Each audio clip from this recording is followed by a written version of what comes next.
नमस्कार दोस्तों, मैं हूं अंकुश शर्मा और आप देख रहे हैं हमारा YouTube चैनल ई फीड। तो दोस्तों आज हम लोग आए हैं उमरा गांव में, ज़िला बाराबंकी में, और हमारे साथ में एक पर्सन है जिन्होंने कई सालों से पशुपालन का व्यवसाय किया है और वो आज इसमें अच्छा मुनाफा कमा पा रहे हैं। तो चलिए जानते हैं उनसे इस बिज़नेस के बारे में। भैया सबसे पहले आप अपने बारे में थोड़ा सा बताइए कि आपका नाम क्या है, आप कहाँ के रहने वाले हैं और कब से आप इस व्यवसाय को कर रहे हैं? हम उमरा गांव के रहने वाले हैं। हमारा नाम है जगदीप प्रसाद और करीब 20 साल से पशुपालन का जो है काम करते हैं। आप 20 सालों से पशुपालन का व्यवसाय कर रहे हैं। तो जब आपने इस व्यवसाय को करना शुरू किया था तो शुरुआती दौर में आपके पास में कितने पशु थे? हमारे पास एक भैंस थी। एक भैंस से आपने स्टार्ट किया? एक भैंस से जो है हमारे पास करीब इतनी टाइम जो है 9-10 जानवर हैं, सब छोटे 9-10 हैं आपके पास? हाँ, 3 भैंस और 2 पड़ुए हैं और 2-3 पड़िया हैं। अच्छा। तो जैसे अभी आप ये व्यवसाय कर रहे हैं तो जो भी दूध उत्पादन होता है, लगभग कितना दूध उत्पादन हो जाता है हर दिन का? करीब 15-16 लीटर दूध हो जाता है। अच्छा, तो ये सारा दूध आप कहाँ पे बेचते हैं? डेयरी पे ले जाते हैं। कौन सी डेयरी पे? यही जो डेयरी है ये कंपनी में बड़ी है, ज्ञान डेयरी। अच्छा, ज्ञान डेयरी में आप जाके हाँ, देते हैं? दे देते हैं। अच्छा, तो आपको क्या अपने पर्सनल मतलब खुद से जाके भी आप बेचते हैं या फिर सारा दूध डेयरी पे देते हैं? खुद जा करके उसी पे हम जो है अच्छा दे देते हैं और फेट और निकाल करके जो पैसा बनता है हमको मिल जाता है। जी। अच्छा, कभी आपके सामने समस्या आई कि आपके भैंस के दूध में फैट और एसएनएफ की कमी आपको लगी कि कम हो रहा है? नहीं, कुछ नहीं, कभी नहीं। उसी हिसाब से हम खिलाते हैं तो कमी कुछ नहीं। अच्छा, क्या क्या खिलाते हैं आप चीज़ें? जब चूनी है, चोकर है, कना भी है, उसमें डाल देते हैं। अच्छा। और कभी जैसे गए अपना 2-4-10 किलो अपना पशु आहार भी ले आए, उसी को मिला करके खवा देते हैं सब। अच्छा, खली है ये हाँ, सब डालते हैं। अच्छा, तो जो जहाँ पे आप अभी अपना व्यवसाय कर रहे हैं ये आपका खुद का ज़मीन है? ये हाँ जी हाँ। तो जैसे मान लीजिए अगर शुरुआत में कोई मतलब ज़्यादा आमदनी नहीं है किसी के पास में, और कोई भी इंसान जब नया बिज़नेस शुरू करता है तो उसके पास ज़्यादा पैसे नहीं होते हैं, तो आप क्या राय देना चाहेंगे कि खुद की ज़मीन पे शुरू करना चाहिए या फिर किराए पे लेके ज़मीन शुरू करना चाहिए? भाई अपने खुद की ज़मीन तो ठीक ही है भाई। अगर भाई किराए ज़मीन लोगे तो अब कहाँ से अब उनका भाड़ा किराया दिया हो। जी। और कहाँ से अपना भाई उसमें गुजारा करोगे, कहाँ से भैंस को खिलाओगे। सही अगर बात। खुद की ज़मीन है हाँ। तो भाई जो लाभ होगा तो अपनी को होगा सब। भैंस खिला के जो बचा अपना खाओ पियो, खर्चा करो, उसे अपना शादी विवाह करो। जी। अच्छा, मान लेते हैं आपने ये जो भी इंसान नया बिज़नेस शुरू कर रहा है, अब उसको 5-7 भैंसों से शुरू करना है, तो उसके पास कम से कम अगर ज़मीन की रिक्वायरमेंट है तो कम से कम कितनी ज़मीन उसके पास होनी चाहिए? अरे अब 10 भैंस में कम से कम 3,000 स्क्वायर फीट जगह होना चाहिए। 3,000 या 4,000 जितनी हो जाए जी। उतने अच्छा है। मतलब कम से कम 3,000 स्क्वायर फीट ज़मीन तो होनी चाहिए। 10 भैंस में कम से कम। जी। अच्छा, अगर एक भैंस खरीदने के लिए जाते हैं तो कितना रुपया लगभग लग जाता है? कम से कम भाई अच्छी भैंस लेगो तो कम से कम 70,000 60,000, इससे नीचे कोई भैंस नहीं। मतलब 70,000 से शुरुआत हो जाती है भैंसों की? हाँ। और कितने तक की आती हैं लगभग भैंसें जो 1 लाख तक पहुंच जाती हैं। 1 लाख तक की भैंसें आती हैं? अच्छी क्वालिटी की भैंस है तो 1 लाख की भैंसी पहुंच जाती है। हमने खोखरी गाँव ये है, यहाँ है 1 लाख की भैंस। अच्छा। हाँ। तो आपकी जो भैंस है इनमें से सबसे ज़्यादा दूध देने वाली कौन सी भैंस है? हमारे पास एक है, वो भैंस उधर खड़ी है। अच्छा। वो करीब 10 लीटर दूध देती है। एक दिन में 10 लीटर दूध देती है? एक दिन में 10 लीटर देती है। बहुत अच्छी बात है।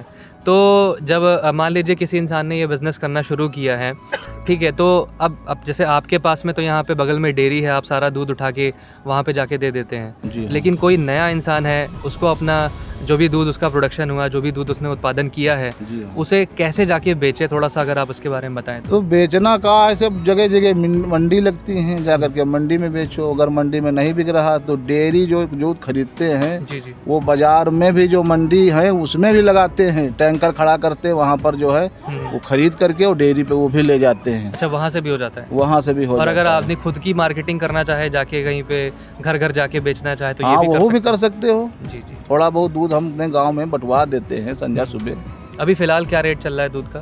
दूध का तो कोई रेट का वही नहीं है, कोई 60 में बेच रहा, कोई 50 में बेच रहा। जी। भाई जैसा दूध वैसा पैसा। और डेयरी तो है का अगर अच्छा दूध तुम्हारा है तो 70-80 तक निकल जाते हैं लीटर के हिसाब से। 70-80 तक भी निकल जाता है? हाँ। चलिए, बहुत अच्छी बात है। और अगर भाई ताजी है तो उसका जो है बस 40-45 50 बहुत निकली होगा बस। और अगर अच्छा दूध है, अगर साल भर एक भैंस बच्चा दे के हो चुके हैं उसके तो 70-80 रुपया तक जो है लीटर का करीब निकल जाओ तो फायदा।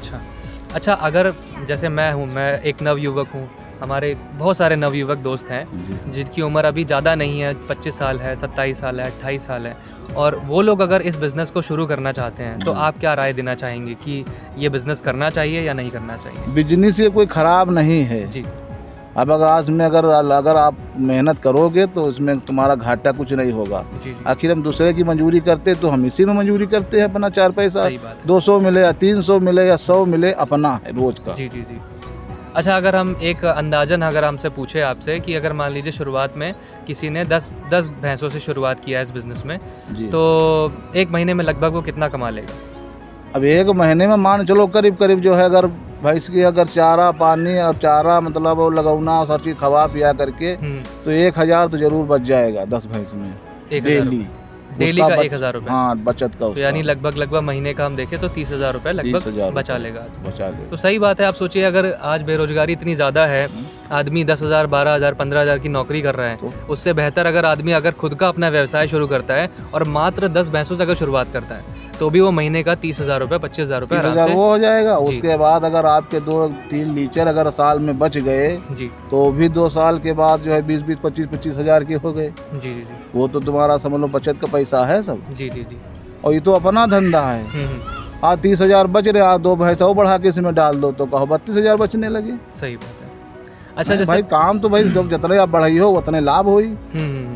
अब तो मालिक भाई, मालिक चाहिए जाए तो, मालिक ना चाहे तो भाई ने कहो 10 भैंसी लाओ, 10 मर जाए, के लिए कोई क्या कर सकते भाई। अगर मालिक की निगाह सही है तो 10 भैंस से कहो 20 भैंसी हो जाए, इन्हें से हो जाए, बढ़ जाए कहो। एक सवाल जो मैं आपसे आखिरी में पूछना चाहूँगा कि जो पशुपालन का व्यवसाय है आपने कई सालों से किया है, तो कोई ऐसे 2 बदलाव जो आप चाहते हैं कि इस व्यवसाय में होने चाहिए आपकी तरफ से, जो आपको लगता है कि ये बदलाव करे जाएं तो ये व्यवसाय में ज़्यादा पैसे कमा सकते हैं, ज़्यादा प्रॉफिटेबल बिजनेस ये बन सकता है? अब तो इलाज फ्री तो होना ही चाहिए भाई। तो जानवर हैं जिससे कोई बीमार हो जाए तो अगर फ्री इलाज हो जाए तो सबसे अच्छी बात है। जी।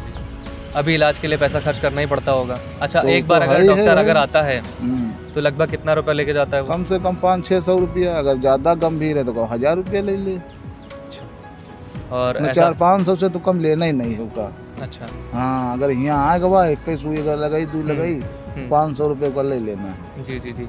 तो मैं इस पे आपको बताना चाहूँगा, जो हमारा ऑर्गेनाइजेशन है ई-फीड, तो हमारे पास में हमारा एक टोल फ्री नंबर है जिस पे आपको पशुपालन से जुड़ी कोई भी सहायता अगर आपको चाहिए, आपके पशुओं में कोई भी समस्या आ रही है तो उस पर आप कॉल कर सकते हैं। हमारा जो नंबर है वो है 1800-270-7065। ये मैं आपको अभी नोट भी करा दूंगा। तो इस पर आप कभी भी कॉल कर सकते हैं, 24 घंटे 7 दिन कभी भी, और आपको कोई भी समस्या आ रही है आपको उसका समाधान दिया जाएगा। तो दोस्तों, मैं अंकुश शर्मा आज उमरा गाँव में बाराबंकी ज़िला में आया था और हमने जाना कि कैसे पशुपालन के व्यवसाय में हम लोग अधिक मुनाफा कमा सकते हैं, कैसे पशुपालन के व्यवसाय में हम लोग कामयाब बन सकते हैं। और मैं आज आप लोगों से विदा लेता हूं। अगली बार मिलूंगा कुछ और वीडियोस के साथ में जिसमें आपको और भी जानकारी मिलेगी पशुपालन से रिलेटेड। धन्यवाद। ई-फीड मतलब बेहतर पोषण, दमदार जीवन।